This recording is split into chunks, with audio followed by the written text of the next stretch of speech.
G'day and welcome to A Down Under Yarn. I am your host Fiona, also known as Fifykins. I am Fifykins on Ravelry, Plurk, Twitter, everywhere basically. You can find me as Fifykins. If you've been on Pinterest this week, you'll have seen some interesting activity which I am going to be talking about later in a sort of big announcement, I suppose. Today is Monday, the 27th of May. It is 2:15 in the afternoon. It is quite breezy here today. You can see behind me the leaves are rustling. I'm hoping the noise won't be too much of an off-put, won't be too off-putting. But I really wanted to get this recorded in the daylight. I often don't remind you of this, but the show notes can be found at fifykins.com, which is my blog. And we also have a Ravelry group called A Down Under Yarn, which I encourage you to come along and join. Welcome to everyone. Welcome to those who are visiting us for the first time, who are coming to have a yarn here, coming to listen to this yarn. And welcome to those who are returning. I keep getting so many lovely messages and I'm really slack at replying to messages at the moment, especially on Ravelry. So thank you very much for everyone who keeps sending me really nice messages every week. They mean a lot. I really enjoy doing this, which is one of the reasons I do it. And yeah, I think knowing that other people enjoy it just makes it even more enjoyable for me. Someone asked me during the week how many people watch me, and I said, I don't really know, and I don't really care, because it's nice that people do watch and find this interesting. And I suppose that's one of the reasons I do it, but at the same time, I think I also do it to clarify my own thoughts and my own processes in my craft. So yeah, what a week. My passport did arrive last Monday. I went out for about half an hour after I probably should go back to Sunday and the big dramas. That would be, yes. I recorded last week. I set everything to upload. I upload it to YouTube and I upload it to Amazon, which is where I store the files for the blog before I convert them into a format that iTunes will recognise. And I had my laptop sitting next to me here on the table. And I kept thinking, it's up on YouTube. It's up on YouTube. I must put it up on the blog, etc., etc. I leaned over to do that at about 8 o'clock at night, and somehow I tipped a glass of water. And it splashed, tiny bit splashed onto my laptop, and the laptop wasn't working. And I thought, this MacBook was 7 years old. And I thought, Mimmel wasn't here at that stage. I think he was actually working that day. So I messaged him and I said, hey, I think I've killed Matilda. Matilda was my MacBook. And he says, no, she'll be fine. Put her in a bag of rice. So I did that. Put her in a bag, took the battery out, put her in a bag of rice. Left her there until Tuesday night when Mimmel called to depart, and he said, there's no evidence of any moisture in here. We went, So he said, look, it could be the keyboard, it could be any number of things, because Matilda was tampered with. No, Matilda was played around with. Mimmel loves doing electronics. He has just built a 3D printer in the last week and is printing out cubes, although he's now printing out fixtures for the 3D printer, and apparently he's printing me a pen tree tonight. It's taken so many hours to layer it or render it or something, and now he's got to actually print it, which is going to take 12 hours to print this pen tree, which I will show you at some stage. Anyway, he says it could be the keyboard. Remember, we had replaced the keyboard when we were in Hong Kong 3-4 years ago. The keyboard was getting a bit dilapidated then, so we just replaced it. It was the cheapest chips over there. Battery had been replaced 3 times, things like that. I thought we'd extended the memory, we'd put a 1 terabyte hard drive in there, we'd opened it up a few times. It's got so many screws, had so many screws on it. Opened it up so many times and dusted it out, and I tried to take care of it because Matilda was very special to me. Anyway, when we opened it up on Tuesday night, there was nothing we could see. The power seemed to be going through okay. Could have been a keyboard issue, but we weren't too sure. And then I started freaking out because I've been doing things on the laptop, which I'll be talking about later, that I had backed up and I had saved because It's one thing I think that I've had drummed into me is you back things up. So I'd done that, and then I thought, I can't wait for a week to get a new keyboard here, or a week or longer, because we're going away on Saturday. I need to get things done. So I bit the bullet and emailed my mum and said, Mum, my birthday's coming up soon, my laptop's just died. This is the story here. Is there any chance you could perhaps look at doing something? I gave her the base prices. I said, the smallest available, this is what, and she says, you need more than that and you know that, so therefore you can get the 15-inch and make sure it's got enough memory. And I'm like, okay.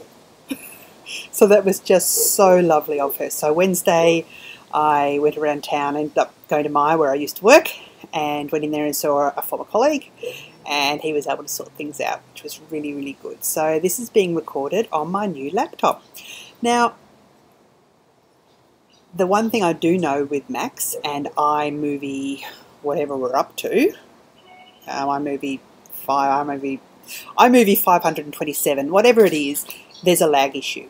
And you will notice sometimes when you watch podcasts, there is a bit of a lag. I've recorded before and noticed the lag. I spoke to Josh Ricks, who is from Sword of Anita, SWORD of Anita, and I know that he got a new MacBook recently. I said, Josh, how did you get around the lag issue? Because I know from watching his podcast there's nothing there. And he says, look, you're recording QuickTime, you need to get a converter, you do this, you do that. He's given me step-by-step instructions. So I'm doing the first part now. I'm recording in QuickTime. I will then convert and do all sorts of things there. So thank you very much, Josh. I won't say if this doesn't work, blame Josh, because it will be my user error, but still. So that's that. My passport did arrive on Monday. It looks as bad as I hoped it would.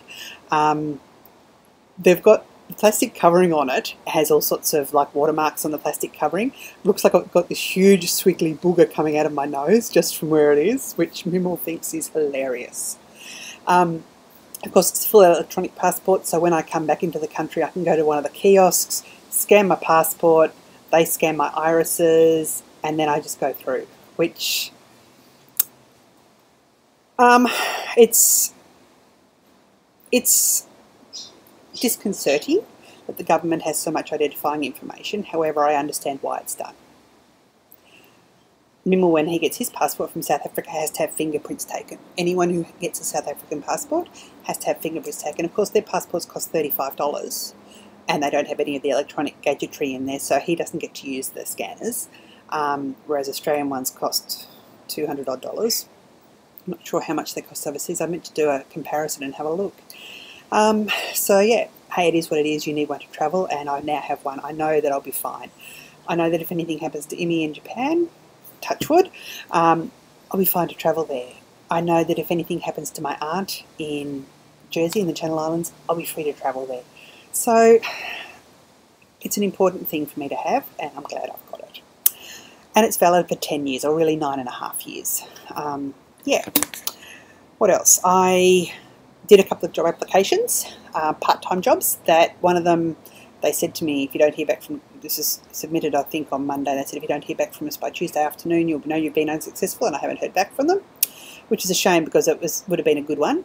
The other one, it's working for Women's Legal Services as admin, just 2 days a week, which would be absolutely perfect. And when I asked for you had to email them or phone them for a kit.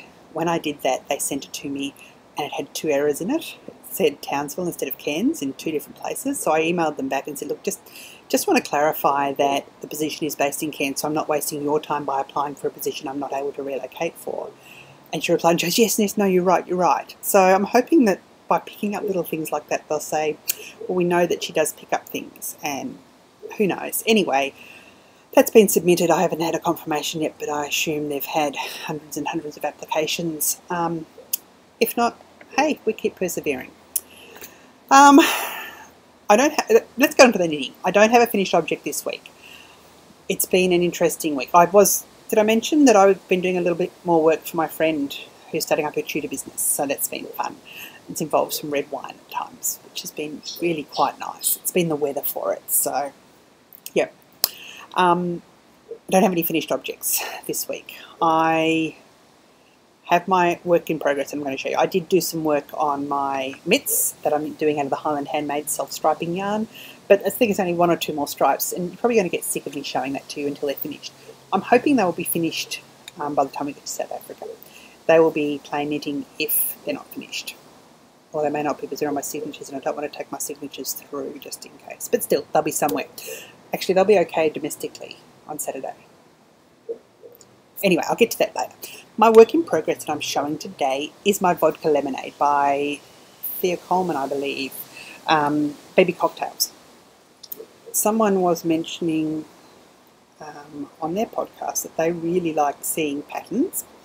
So I meant to open this before I didn't. I'm just going to sort of do a bit of padding here while we get chatting, and then I can just go in here, find the pattern and show you a photo.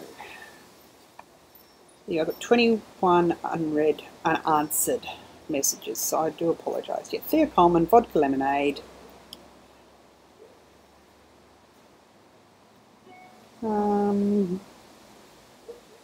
Really, really pretty cardigan. There we are. There it is. It is meant to sit on your hip.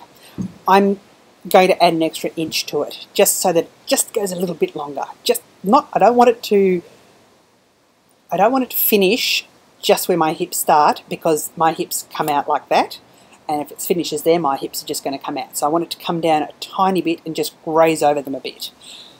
That's my thoughts anyway. Let's see what happens. Last week, I did put a dicky-do in. I had just finished the Collar of Doom, Seed Stitch Collar of Doom, and I'd done some raglans and got to there. Well, this is where I'm down to. I have only last night separated the sleeves. I love knitting raglan tops, but every time I get to, just 2 or 3 increases before separating for sleeves, I go, never again, and this is just, and then I think all I need to do is lose a bit more weight and I can knit smaller sizes, because, when you're looking at 10 inches smaller than what you are at the moment, which I'm not going to get down to that, I know that, that's unrealistic, you think, that would be much better, to only have to knit that many increases. Anyway, here it is at the moment. If I can get it without falling off the needle. I did have it on 2 needles just before I was trying it on. Perhaps I could have left it like that for you guys, but this will give you a fair idea. I'm not really a model, obviously, but that is it at the moment. When I put it on, it almost met in the middle, which is what I was hoping for. My row gauge is quite off. When I say quite off, I can't remember what it is, but I'm 1 stitch out per inch. So at least 1 stitch. You're meant to measure down the, let's go the right way, let's go the right diagonal. Meant to measure down there for your raglan increases. When I got to I was back here when I got to the correct measurement. So I undid and I talked to a couple of people, including Melissa from Meltran Designs, who has knitted this before, and said, hey, I'm not too sure what to do. I've got the tape measure out, I've got the measurements. Yes, from there to there is what it says on the thing, and that's what should fit me. However, if I do that, my stitch gauge is going to be out, and I'm scared it's going to be pulling across the back. And we talked about it, and we said, look, what would happen if I did cut off the raglans too early, and across the back was going to be a worry. And then I thought, I really have huge upper arms, and if I don't have that stitch count around my arm, it means my sleeves are going to be too tight. So I thought, I can always rip back, even though I've hated doing the raglans. I will do all of the raglan increases, even though it was giving me an inch measurement, which was going to be for about the biggest sides. And I thought, I don't know. But when I tried it on just before, I'm so glad I did. It's fitting really, really well. Now, it's hard to tell at the moment because I literally have only done a couple of rows underneath the separation, but at the same time, really looking forward to just getting on with this now. I've got a bit of shaping to do because it's not an overly long cardigan. I did weigh the yarn. I think I've done about 45% of my yarn, so I'm almost halfway there. People who I've read their notes and I've spoken to who've knitted said once you get past the raglan increases, it flies. I was hoping to get this finished by Saturday. I'm not too sure if that's going to be possible. So the plan, look, you can see how much I've knitted in a week. And if I do that much again, I will have the body finished this week. Then I have the 2 sleeves. The sleeves shouldn't take that long. It's a DK weight yarn. I'm using 3.75mm needles, which are US 5s. This is the Bendigo Woolen Mills Rustic 8 ply, which is not a superwash wool, which doesn't worry me at all, in the Elm colourway. It's actually probably fairly true. It's perhaps a little lighter than that. Really, really pretty colourway, and really like it against my eyes. There you go. So I'm going to try and work on this as much as I can this week to get as much done as possible. Best case scenario is it's finished Friday night sometime, ready for us to fly on Saturday. It won't be blocked, but c'est la vie. Second best case scenario is I have finished one of the sleeves. Realistic scenario is that I finish the body and I have 2 sleeves to go. They are 3/4 length sleeves. With my row gauge being out though, I'm figuring that now is a chance for me to increase enough, to get that enough. And the sleeves then possibly won't take as much. I don't know. I'm probably talking out my bot, but hey, it is what it is. So that is that.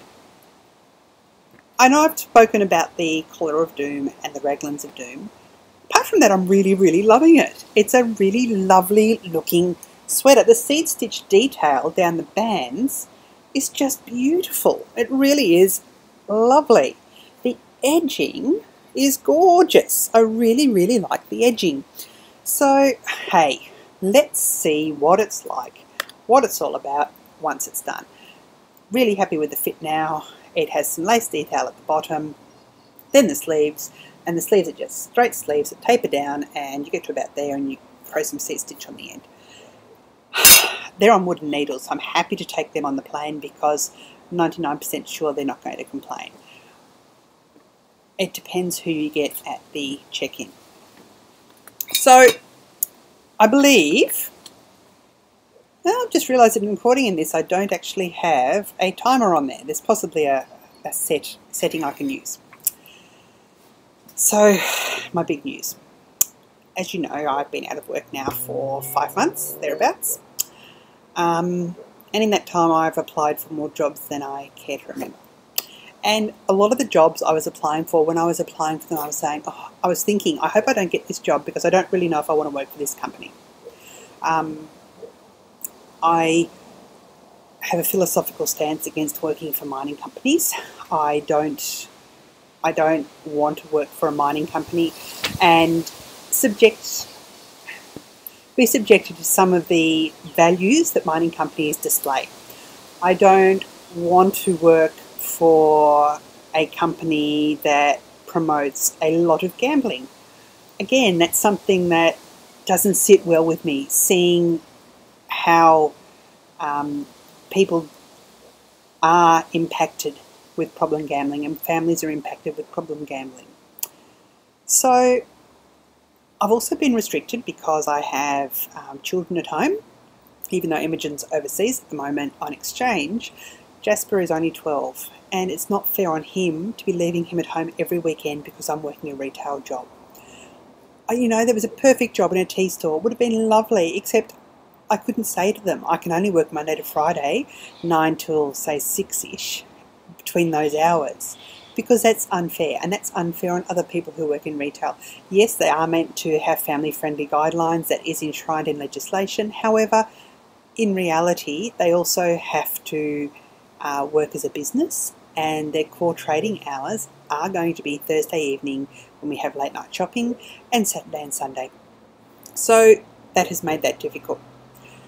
I was talking with some friends a few months ago now, some friends up here who aren't crafters, and they said, why don't you knit for a living? And I said, look, it's unrealistic, the amount of time that goes into knitting garments and the cost of yarn. It's fairly unrealistic to say, yes, I'm going to whip out baby blankets and baby jumpers and you can buy them, because people are not going to pay, say, $100 for a baby sweater. If you look at it, a sweater that takes a baby Milo vest for a 3-month-old, which takes not a lot of yarn, wouldn't cost a lot in yarn, but would take a day to knit, that's a day's wages that you need to factor in. Yes, and then you've got, yes, it's enjoyable, and yes, it's this, and yes, it's that. So I looked at that and I went, that's unrealistic.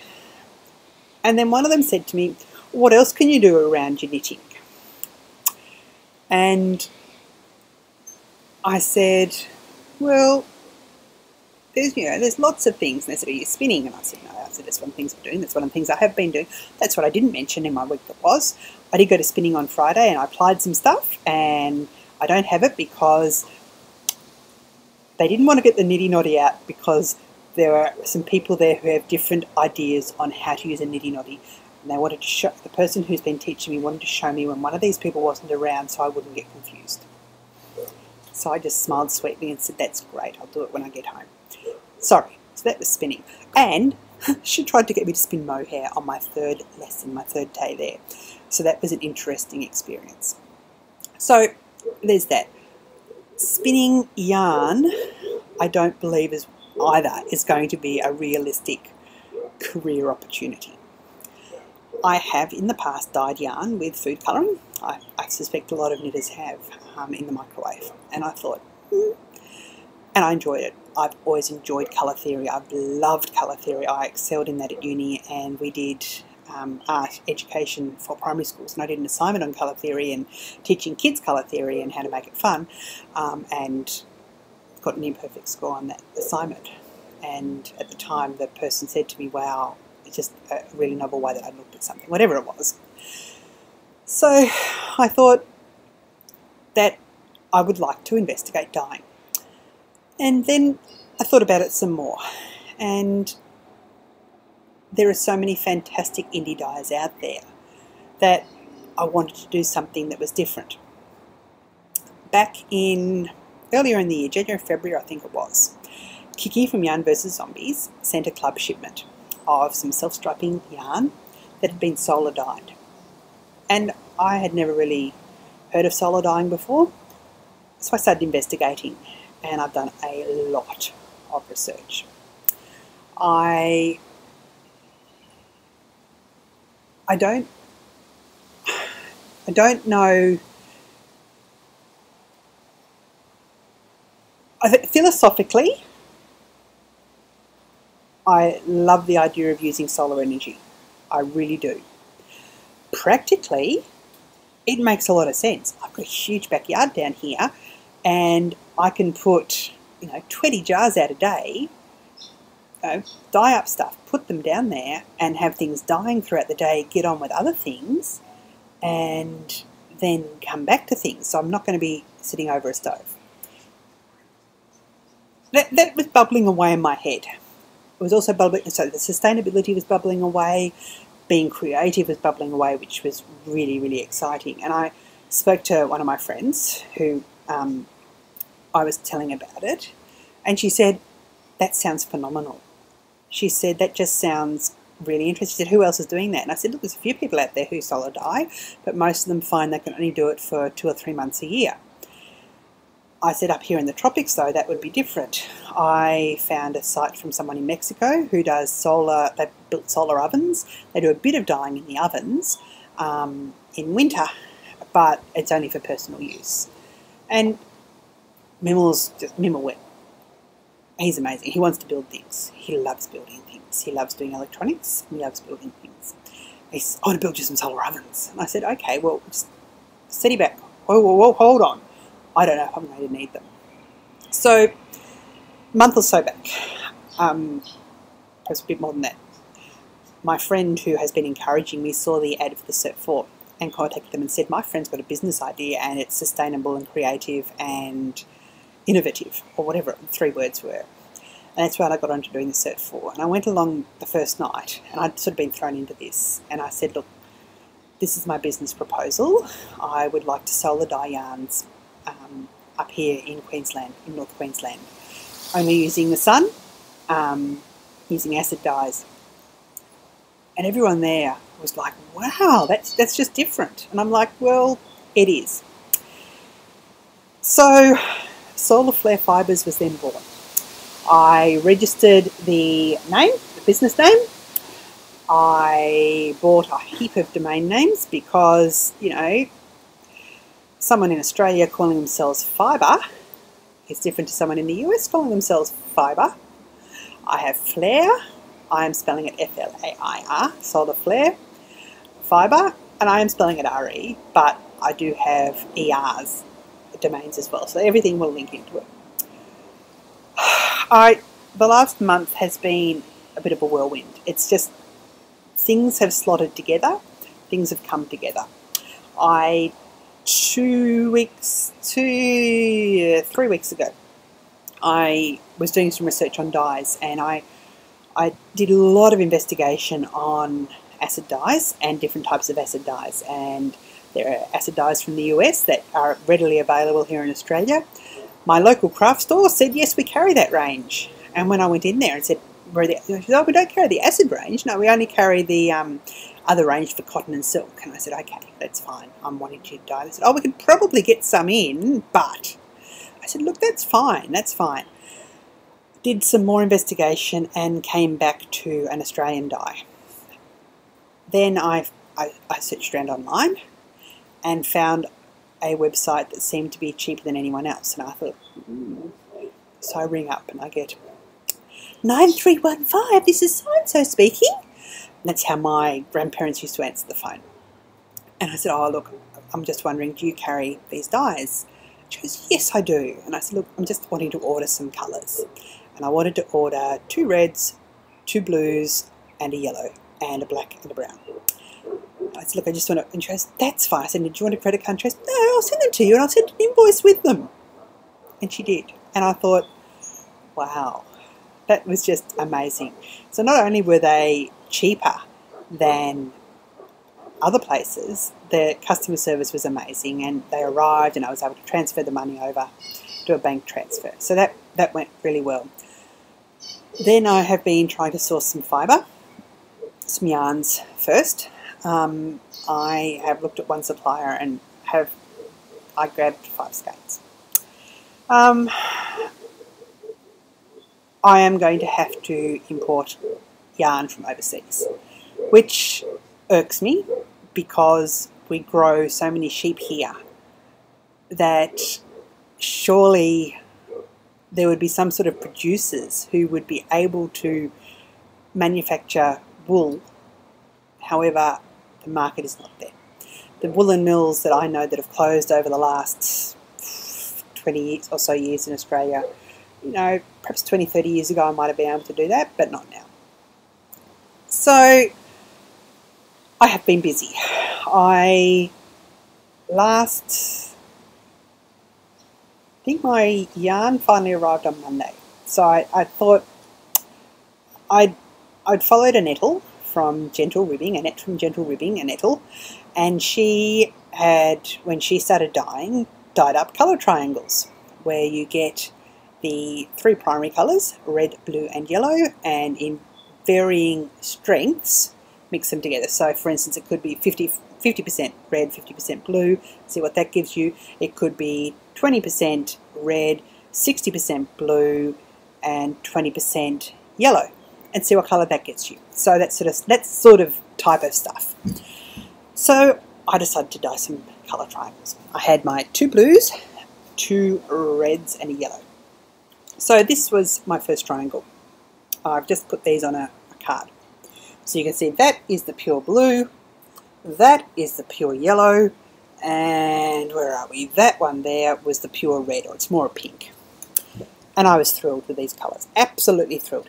These were done just with a small amount of yarn. I scaled it down in a small Ziploc bag hanging in my yard. And there's been photos on Instagram of that. And I thought, wow. And I thought, I'm going to dye that one and that one and that one together. Those three colours together. Pretty sure it was those three. Or was it that one?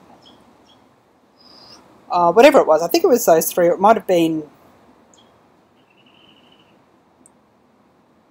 whatever. Those sort of three colours. I thought I'm going to dye those together and use those for a colour affection or something, because I really, really like them. I really love the way that one came out. It wasn't that one. It was this one. Here's me getting confused now. It was that one there, which is a sort of tealy greeny colour. Really, really liked it. I thought now's my time to scale it up. So on Friday, I think it was, we had a fantastic sunny day. And I thought, I've got 3 skeins of yarn here, I'll dye up those 3 colours. So I scaled up the experiment that I used on these yarns. And these were actually leftover baby yarns I had in my stash that I dyed on, white and cream baby yarn. And I thought I'm going to upscale that and get my huge 2-litre jars out and dye the yarn. So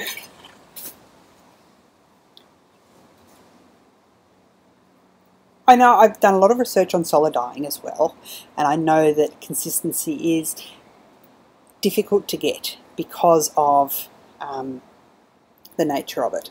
Let's actually look at it a bit greener. Is it going to focus?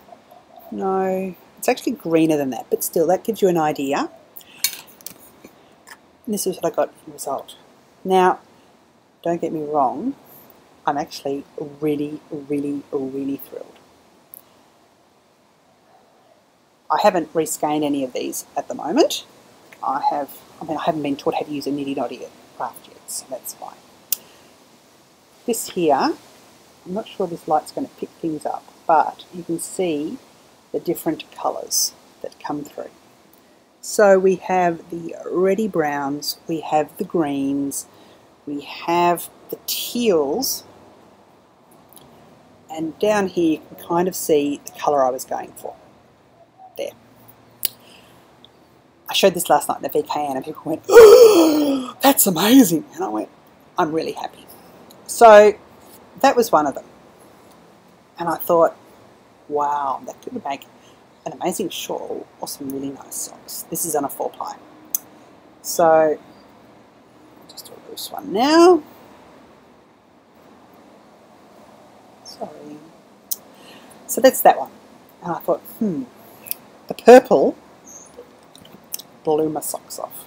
Here you go. You can see it there. You can see the little splashes of blue in there. You can see the reddy marony bits. And then there's also bits of purple in there. This is all from kettle dyeing in the sun. I'm just, again, really thrilled with the results. So yeah, not reskeined, just as it is au naturel. So then I had this one. Now this was meant to be a brown, but it's come out more of a, that's more burgundy than it probably is. It's a reddy brown with flecks of grey all through it. Again, this one had not exhausted by Friday evening. So I left it outside overnight on Saturday, and on a little stump I've got in the backyard where I knew would get the morning sun. By the time I went out there at 10 o'clock on Saturday morning, it had exhausted. And it hadn't had a lot more sun in the morning, but it had stayed overnight. This has the flecks of grey through it. And again, you know, really, really, really lovely colour. I then thought Saturday morning was another gorgeous sunny day. I thought, let's try this again and see what I can do. So I thought, I like the, was it yesterday morning? Must have been yesterday. Did I do this Saturday? I don't know when I did this now. Anyway, it was during the week. And I thought, I really like that tealy colour. Let's see if I halve the strength or thereabouts, see what I get. This time, it's a lot more green. Now, that is not showing up at all like it's showing in... Bring it forward, will it show it? Not really, but still, it's showing you the variations in colour there. So this does have bits of teal. It has lots of green. It has brown. And I love it. I am absolutely thrilled. This one I ended up leaving in overnight. It's a really, really windy day here. I'm going to go and hang this up again, but it's virtually dry. I'm just thinking, yeah, it feels dry to me. So, really, really good. My other one is probably my favourite so far. And this was an orange that I wanted to dye up, and this was my result. Now, there you go. That's probably capturing it there. It has pops of pink, it has pops of yellow, it has pops of orange, and again, really, really, really happy. I can do this. I know I can do this. I've hand painted before with food dyes, and I have done a lot of research on that. So I know that's something I can do. I am off overseas on Saturday. And there is a chance that I will be accepted into the new Enterprise Initiative Scheme, which is a government scheme for small businesses that are starting up. I have to get all my application paperwork in by Friday to do that. I don't have to, but I want to. The next step is part of the startup. And that's probably where you guys come in. I've had so many amazing responses from people when I've told them about what I'm doing. I'm only using solar dyeing, not dyeing stripes. When I spoke to Kiki about it, I emailed her last week. She was just over the moon thrilled. So it's just lovely.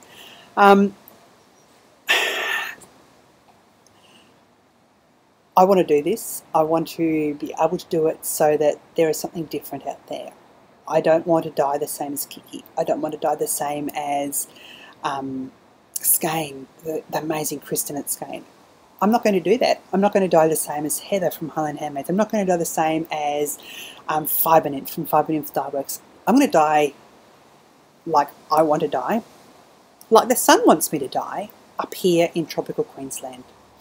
I've got a couple of ranges that I'm hoping to start off with in the back of my mind. I've spoken to a couple of people and they've squeed when they've heard about them. So things are happening. I am in the process of setting up a Kickstarter or a Pozible campaign. It'll be used through Pozible, which is the Australian company. It's a worldwide company, but it's based for people in Australia. And I'm at the moment liaising with the wonderful Kylie from Gusseting, who did the Ton of Wool project here in Australia, where she purchased a ton of Cormo and had it scoured and then spun, and then she was able to market that here in Australia.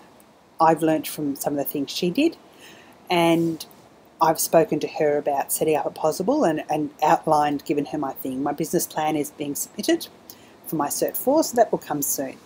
Now that that is done, I can apply for my niece, my new Enterprise Initiative Scheme.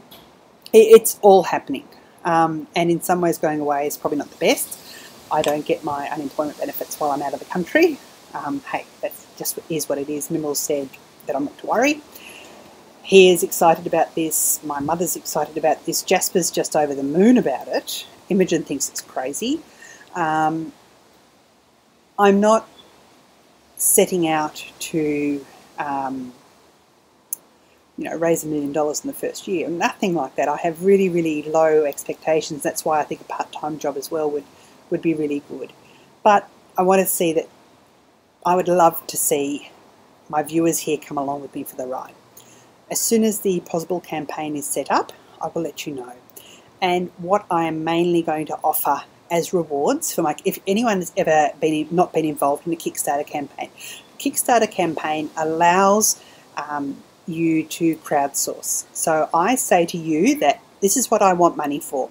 I need X amount of dollars can you pledge some money towards that? Now, if I'm going to be asking, I think, for about $1,300, thereabouts, $1,300, $1,400. And that, I've got it all broken down into why I need that for equipment and to buy some more yarns and some dyes. Now, I want to be able to order in bulk from different suppliers so I can try out a whole lot of yarns.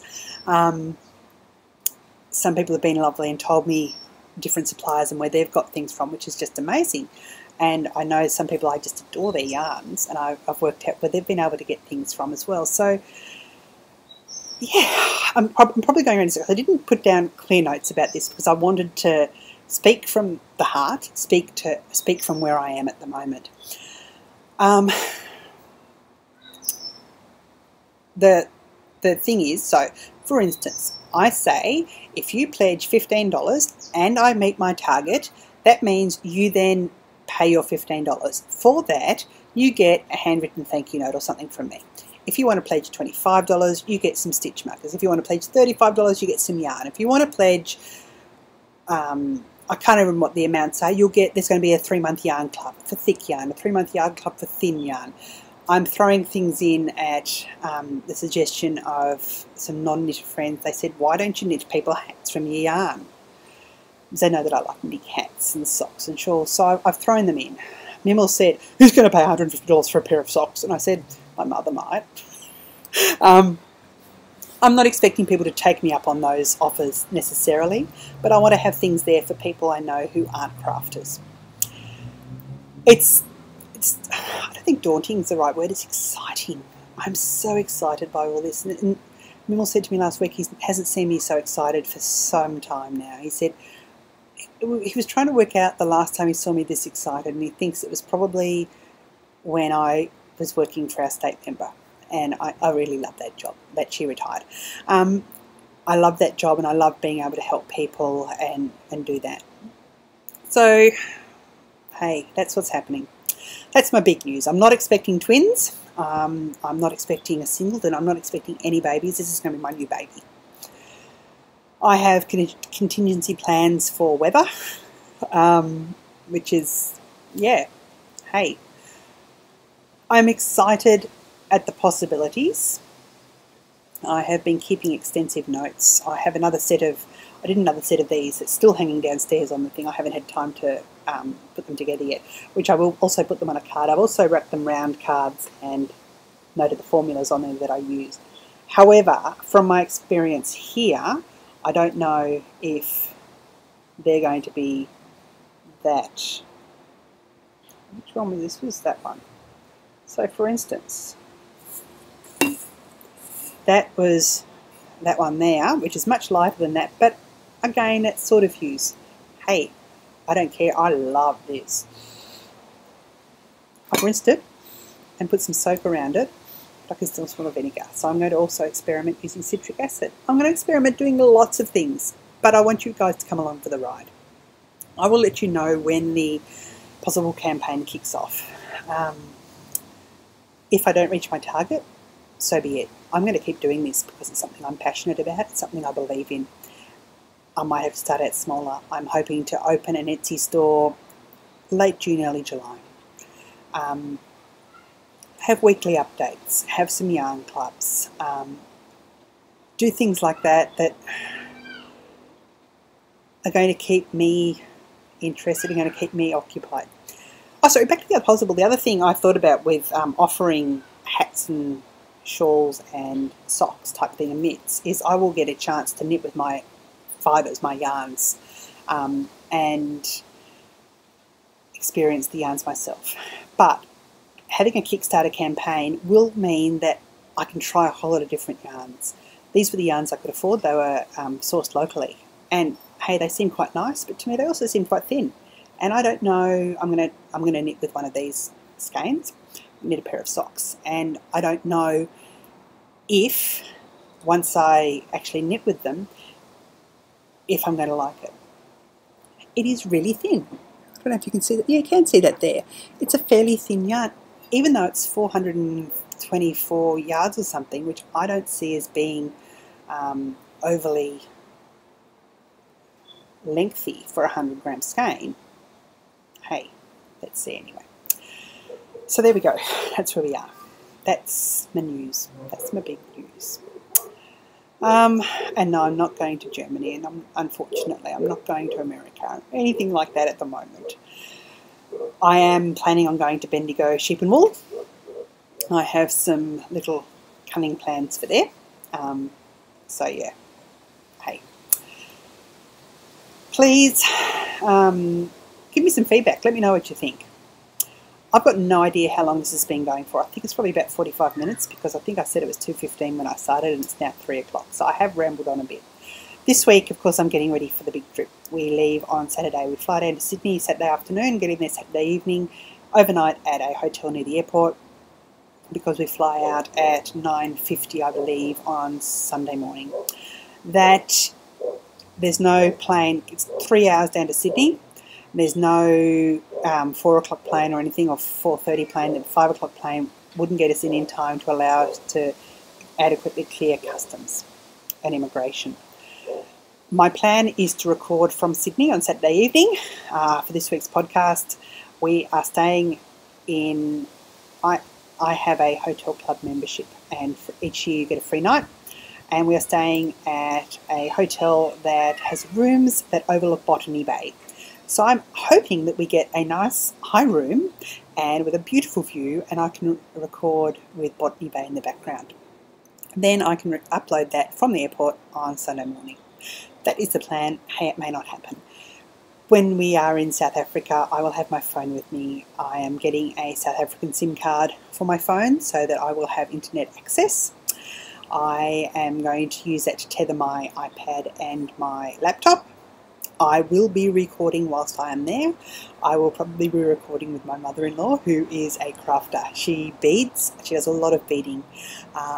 And I'm trying to get her to open up an Etsy store just selling her jewellery because it's really lovely. She goes around to markets and things, but I think that's something else she might like to consider. I'm planning on what I'm packing. I've knit all this stuff over the last few years, never really got to wear it because it doesn't get that cold here. I'm going somewhere where it's going to be cold, so I just, yeah, do I need to take all the things? But still, hey. So there you have it. That's probably, I really have babbled on a bit. I wanted to explain solar flare fibres to you. I have a Facebook group that I set up very basically last night. Our website is on the way. I have a friend helping me with that, and I will be selling through Etsy to begin with. I looked at Big Cartel, I looked at other things as well, and decided to go with Etsy because of its popularity and because people will search there. I've been there and searched for yarns, and I've found dyes that I've never heard of before and bought things before. So hopefully other people will do that too. There you go. That's probably about it. I'm excited. I'm really, really excited. Yeah. So, until I see you again, I will say Uru and cheers. Bye.